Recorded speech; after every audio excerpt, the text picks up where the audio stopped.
नमस्कार, मैं हूं विनय सिंह। आपका बहुत बहुत स्वागत है। झारखंड की पूरी इतिहास और ज्योग्राफी को समझना तो प्ले लिस्ट में एक 6 आवर्स की और 3 आवर्स की वीडियो है जो कंप्लीट है, तो वो देखेंगे। लेकिन आज बात करेंगे कल्पना सोरेन क्या मुख्यमंत्री बन सकती है, संविधान क्या कहता है, सरफराज अहमद कौन है और क्या वास्तव में हेमंत सोरेन की मुश्किलें बढ़ने वाली है।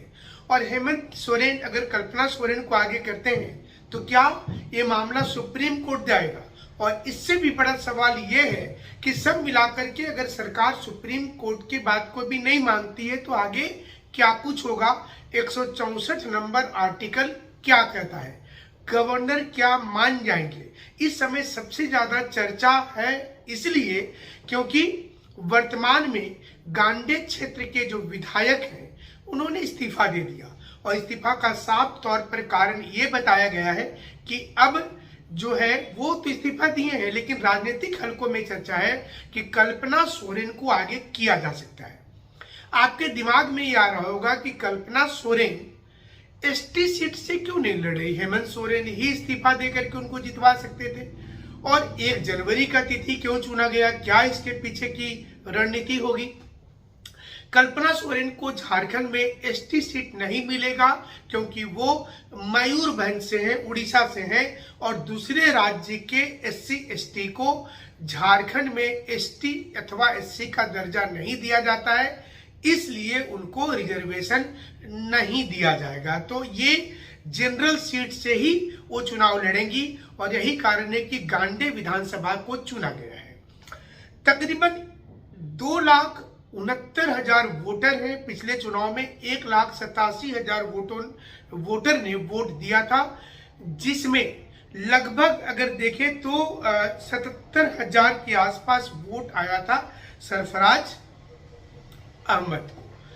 और वहीं बीजेपी 15,000 वोट से पीछे रह गई थी, 15-16,000 से, और 15,000 वोट ही आजसू का आया था। इसके बावजूद जो गणित है वो गणित डॉक्टर सरफराज अहमद को ऐसा लगा और जेएमएम को ऐसा लगा कि कल्पना सोरेन यहां से जीत जाएगी।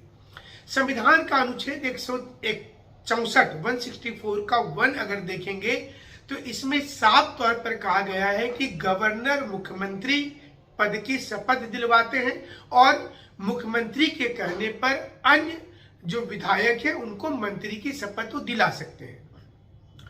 164 के 4 नंबर क्लॉज में कहा गया है कि अगर किसी भी व्यक्ति को जो कि एमएलए नहीं है और वो मुख्यमंत्री अथवा कोई भी मंत्री बन जाता है तो ऐसे में वह 6 महीने के अंदर विधानसभा अथवा विधान परिषद का मेंबर बनना जरूरी होगा।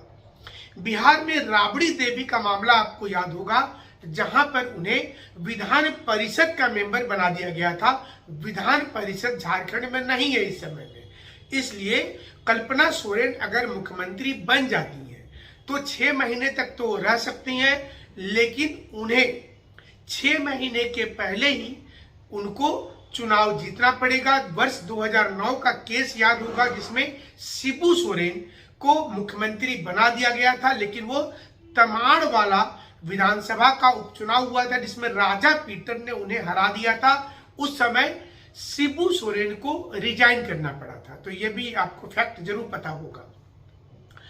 लेकिन अगर मान लीजिए कल्पना सोरेन मुख्यमंत्री बन जाती है और कहीं से कोई सीन नहीं बनता है कि वो चुनाव जीते, तो ऐसे में 6 महीने के पहले ही वो त्यागपत्र दे करके पुनः 3 दिनों 4 दिनों के बाद में फिर से वो मुख्यमंत्री पद का शपथ लेकर के लंबा खींच सकता है। ये पूरा का पूरा साल निकल जाएगा। लेकिन इसमें लोगों के बीच में जो परसेप्शन होगा जेएमएम का, वो करप्शन का होगा, भ्रष्टाचार का होगा और एक खिंचती हुई सरकार का होगा।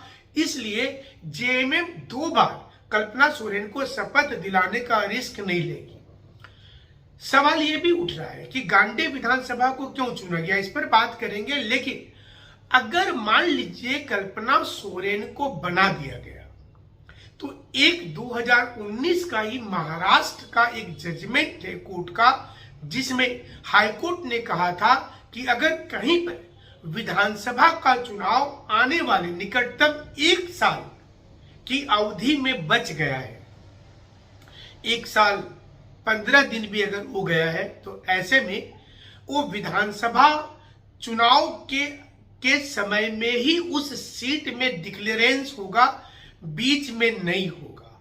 तो ये अगर सरफराज अहमद ने जो त्यागपत्र दिया एग्जैक्ट कैलकुलेशन करके, जैसे 299 का टारगेट होता है और आप उसी हिसाब से रन स्कोर करके चलते हैं, लेकिन थोड़ा गणित को अगर समझते हैं, और हमें लगता है कि 1 महीना पहले ही दे देते हैं, क्योंकि जो ईडी का संबंध है वो लगातार जारी, और ऐसे में अगर गणित फंस गया तो अब सवाल ये उठता है कि जेएमएम में हेमंत सोरेन के बाद कौन, किसके ऊपर भरोसा किया जा सकता है, क्योंकि सत्ता है। नीतीश कुमार के केस में आपने देखा होगा कि जब जीतन राम मांझी को उन्होंने मुख्यमंत्री पद दे दिया था तो बाद में जीतन राम मांझी त्यागपत्र देना नहीं चाह रहे थे।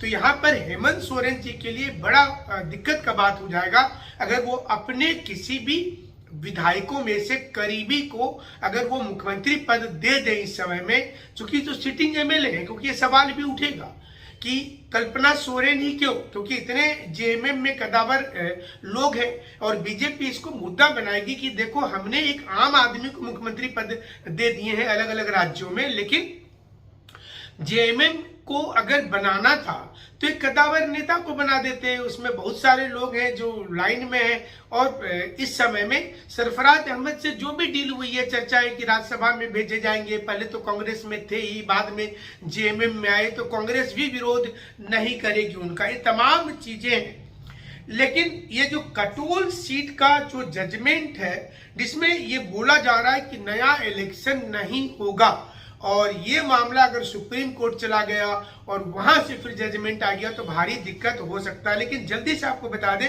कि सरफराज अहमद जो है 5 बार उस विधानसभा सीट से जेएमएम चुनाव जीत चुका है, तो जाहिर सी चीज है कि हौसला बुलंद होगा।